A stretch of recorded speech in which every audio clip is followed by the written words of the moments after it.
মালদা জেলায় আদিনা বলে একটা মসজিদ আছে, শুনেছেন তো? ইতিহাস শুনেছেন আপনারা? লালবাগ মসজিদ। আমরা সেদিন বলেছিলাম কলকাতা ধর্মতলায় যে মমতা সরকার তুমি জগন্নাথ মন্দির বানালে হিন্দুদের খুশি করার জন্য, আমাদের মুসলমানদের জন্য মসজিদ বানিয়ে দিতে হবে না নতুন করে। বাংলার মাটিতে দুটো মসজিদ আছে, কুকুর বিড়াল ছুটে বেড়াচ্ছে, ওই দুটো মসজিদ মেরামত করে দাও তো। একটা লালবাগের মসজিদ আর একটা আদিনার মসজিদ। এ মুসলমান ভাইরা আমার, মালদার বাদশাহ যার নাম শাহ সেকেন্দার আদিনার মসজিদ বানিয়েছিল। মদিনার নকল করে 160টা পিলার দিয়ে দাঁড় করাইলো, 82টা গম্বুজ দিয়েছিল। কত বড় মসজিদ! গেছেন কেউ? গেছেন বাবা আদিনার মসজিদ? কিছুদিন আগে একটা সাধু গিয়েছিল, দিয়ে একটা শিবের লিঙ্গ মানে পাথর দিয়ে ও নামা ইয়াদে পুজো করতে শুরু করিল না, দিয়ে বলছে এখানে শিবের লিঙ্গ বেরিয়েছে, এটা তো মন্দির। হ্যাঁ গো, তা আমরা বলছিলাম হ্যাঁ রে শিবের লিঙ্গ কত বড় হয় রে? হ্যাঁ, তখনই বাবরি মসজিদে, তখনই খাজা বাবার মাজারে, আবার তখনই বলছে আদিনার মসজিদ হয় কত বড়! লজ্জা শরমের কথা। ছি ছি ছি ছি। এ বাবা, আদিনার ইতিহাসটা শুনে রেখে দেন। বাংলার জমিনে আদিনার মসজিদ বানাইলো শাহ সেকেন্দার। 3 বছর ধরে বাদশার পেটের অসুখ ভালো হয় না, যন্ত্রণা। প্রজারা ডাক্তারি কবিরাজি ডেকে ডেকে নিয়ে আসে, চিকিৎসা করে, কিন্তু বাদশার পেটের অসুখ ভালো হয় না। একজন আল্লাহর ফকির বান্দা জিজ্ঞাসা করলো, বাদশা কেমন আছে? বলে ভালো নাই। বলে বাদশার সঙ্গে দেখা করতে চাই। বলে আসেন, অসুবিধা নাই। বলে বাদশা আপনার জন্য ঔষধ আমি স্বপ্নেতে জেনেছি। বলে কি ঔষধ? বলে বড় মারাত্মক ঔষধ, একবার যদি সেবন করতে পারেন জনমের মতো পেটের অসুখটা ভালো হয়ে যাবে। আল্লাহর ফকির বান্দা বলে রাতের বেলায় স্বপ্ন দেখলাম, ওই স্বপ্ন যোগে আল্লাহর কোন একজন ব্যক্তি আমাকে জানাইতেছিল, হে বাদশা শাহ সেকেন্দার, কোন একজন সন্তানের জবাই করে কলিজা বার করে সেদ্ধ করে যদি পানিটা পান তো একবার করতে পারো, জনমের মতো পেটের অসুখটা ভালো হয়ে যাবে। তবে ওই সন্তান হতে হবে হাফেজে কোরআন। হাফেজে কোরআন হতে হবে। ওই সন্তানকে জবাই করে কলিজা বার করে সেদ্ধ করে তুমি পানিটা পান করবে। বলে সর্বনাশ, এই ঔষধ কি পাওয়া সহজ? কিন্তু বাদশা হাল ছাড়ে নাই। এ বাবা, বাদশা শাহ সেকেন্দার করলো কি?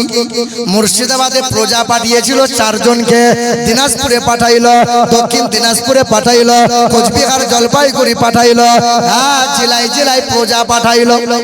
কোন মা সন্তান কি দেবে? কেউ কি টাকার বিনিময়ে বিক্রি করে? কেউ করবে না।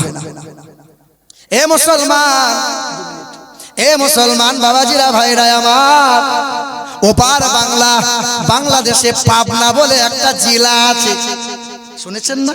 পাবনা জেলা। ওই জেলায় এক এতিম বাচ্চার খবর পাওয়া গেছে, তার বাবা নাই, চাচার কাছে লালিত পালিত হয়েছে। টাকার বিনিময়ে চাচা গোপনে বিক্রি করবে, ভাতিজাকে বিক্রি করে দেবে। এ মুসলমান ভাইরা আমার, এ নওজোয়ান তরুণেরা, কিছু বলছিলে ভাই? এ নওজোয়ান তরুণেরা, এ আমার যুবকেরা, একটু শোনেন বাবা। পাবনা জেলা খবর পেয়ে গেল, চাচা গোপনে গোপনে টাকা নিয়ে নিল। ওই ছেলেটাকে বলল, বাবা তোর তো বাবা নাই, তোকে আমার বড় আমার আশা, তোকে আমি ভারতে পাঠাইবো, পড়ালেখা করগা বাবা। ছেলে তো খুশি, যাব। মা বলে আমার তো স্বামী নাই, কেমনে তোরে পাঠাই?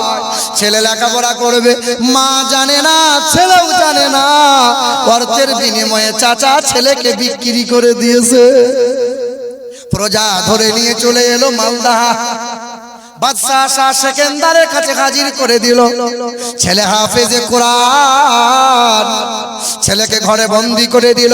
সন্ধ্যাবেলায় মহিলা খঞ্চা ভরা খাবার নিয়ে বলে, ও বাবা 19 বছর বয়স তোমার, ফুটফুটে বড় নিরানুরানি চেহারা তোমার, বলো না বাবা কি খাবে বলো, মন যা চাইবে তাই বলো, জনমের মতো আজ খেয়ে নাও, কালকে হয়তো আর খাবার জুটবে না। বলে বলেন কি? বলে জানো না কাল তোমাকে জবাই করবে। শুনবেন ঘটনা, শুনবেন আপনারা। এ মুসলমান, এ আমার মুসলমানের ছেলেরা, নওজোয়ান তরুণেরা, এবার বক্তব্যটা শোনো বাবা। ওই বাদশা শাহ সেকেন্দার হাফেজে কোরআনকে বন্দী করেছে। সন্ধ্যাবেলায় মহিলা এসে বলছে, বাবা কি খাবি বাবা, জনমের মতো খেয়ে নে, কাল সকালে আর খেতে পাবি না। বলে মারে আমাকে এই বলে তো আনা হয়নি, আমার মা জানে ছেলে আমার লেখাপড়া করতে যায়, মা আল্লাহর কাছে দোয়া করে দেয়, আমি জানি আমি পড়াশোনা করতে এসেছি। আমার চাচা বাদশার কাছে অর্থের বিনিময়ে বিক্রি করে দিয়েছে, এটা কি চাচা হতে পারে? আরে ছেলে আমার খাওয়া বন্ধ করে দিল, চোখের পানি টপ টপ করে গড়িয়ে পড়ল। রাতের বেলায় যাই না মাঝে সিজদায় পড়ে গেল, সিজদায় পড়ে গিয়ে আল্লাহর রাগে কাঁদতে শুরু করে দিল। সূরা রহমান পড়ে, সূরা ওয়াকিয়া পড়ে, সূরা মুলক পড়ে। আল্লাহর বান্দা কোরআন তেলাওয়াত করে আর কোরআন বুকে আঁকড়ে ধরে মালিকের দরবারে চোখের পানি ফেলে, ও আল্লাহ আমাকে যদি কাল জবাই করে তাতে মনে কষ্ট নাই, করুক গা, কিন্তু বুকে আছে 30 পারা কোরআন, আমাকে যদি জবাই করে দেয় কোরআনের সঙ্গে অপমান করা হবে। ওগো আল্লাহ দয়ার মালিক, বাদশার পেটের অসুখকে ভালো করে দাও। বাদশা কান লাগিয়ে শোনে, 19 বছরের ছেলেটা আমার জন্য কোরআন তেলাওয়াত করে দোয়া করে। সকাল হয়ে গেল, বাদশা বলে দাঁড়াও দাঁড়াও, থামো থামো, ওই ছেলেকে আনা লাগবে না, জবাই করা লাগবে না, আল্লাহর রহম করমে কোরআন পাকের ওসিলায় অর্ধেকটা রোগ ভালো হয়ে যায়। অর্ধেকটা রোগ আমার ভালো হয়ে গেছে। পেঞ্জোরা বেগম 1000 টাকা আপনারা দিতে থাকেন, আমি বক্তব্য বলতে থাকি। এ বাবা দিবেন আপনারা, আপনারা দেবেন, আপনাদের সম্পদ। কোরআন নিয়ে ওয়াজ করছি বাবা। ওই বাদশা শাহ সেকেন্দার দ্বিতীয় রাত্রিতে আবার বারান্দায় ঘোরাঘুরি করে, ছেলে আমার খাওয়া পড়া বন্ধ করে দেয়, আজ আমার জবাই করে নাই, হয়তো কাল জবাই করবে। ছেলে রাতের বেলায় আবার কোরআন পড়ে, মালিকের দরবারে চোখের পানি ফেলে হাউমাউ হাউমাউ করে কাঁদে, আল্লাহ তুমি বড় দয়ালু দাতা, বাদশার পেটের অসুখটাকে ভালো করে দাও আল্লাহ, কোরআনের ইজ্জত কোরআনের সম্মান নষ্ট হয়ে যাবে। আল্লাহ পাক দয়ালু রহমানুর রহিম গফুর গফফার, দয়ার মালিক আল্লাহ, ওয়া নুনাজ্জিলু মিনাল কুরআন মা হুয়া শিফাউ ওয়া রাহমাতুল লিল মুমিনিন। এই কোরআনের ওসিলায় বাদশা বলে, আহারে আমার পেটের অসুখ পরিপূর্ণ ভালো হয়ে যায়। বাদশার পেটের অসুখ যখন ভালো হয়ে গেল, বাদশার কন্যা তখন বলল, বাবা এত বড় মহৎ, এত বড় মহারোগ আল্লাহ তোমাকে কোরআনের ওসিলায় তোমার ভালো করে দিল, আল্লাহর শুকরিয়া কি আদায় করবে না? তখন ওই বাদশা বলে, শুধু আলহামদুলিল্লাহ বলবো না, শুধু আমি সুবহানাল্লাহ বলে শেষ করব না।